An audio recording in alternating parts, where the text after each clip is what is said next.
V priestoroch základnej školy Kalinčiakova sa uskutočnilo milé stretnutie. V piatok 20. októbra zavítali do nej mladí cyklisti z Maďarska.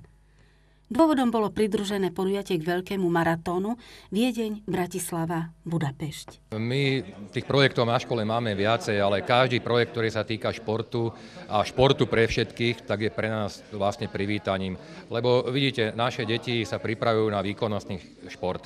A toto je niečo iné. Treba, aby aj oni videli, že aj tí, ktorí pravidelne nešportujú, dokážu takéto obrovské výkony. Ako vznikla vôbec spolupráca práve s týmto projektom?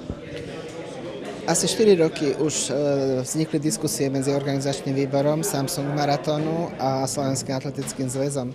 Ale nakoľko v tých časoch sme nemali potrebné financie, táto myšlienka zaspala, ale po prebudení sa dá sa povedať sponzora Samsungu, ktorý celé toto podujatie na Slovensku zastrešil. Poprvýkrát sa toho roku beží maratón Viedeň, Bratislava, Budapešť. Ja si myslím, že takéto behy spájajú národy a tu na tento beh, ktorý prechádza z Viedne cez Bratislavu do Budapešti, myslím, že má čo spojiť v tomto našom obyvateľstve, v tomto našom regióne.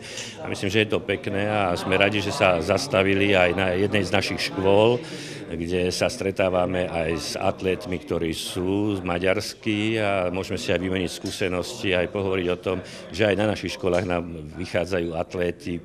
V podstate vychovávame svojich atlétov, ale aj športovcov všade na našich školách, tak venujeme sa športu čo možno najviac. Samozrejme, ide to aj od pána starostu, pretože ten bol športovec a je dodnes zanietený športovec, takže podpora športu v našej mestskej časti je nesmierne veľká.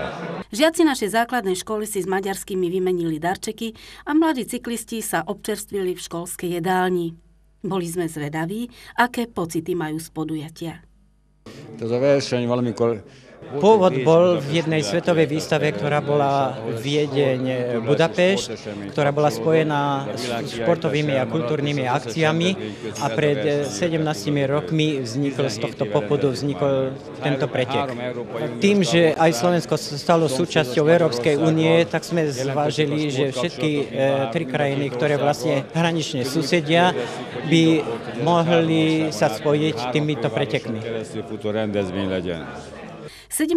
ročník cyklistického maratónu sa teda po prvýkrát koná aj na Slovensku a práve mladí cyklisti ho celých 348 kilometrov prejdú na bicykli. Teda veľa síl a šťastnú cestu.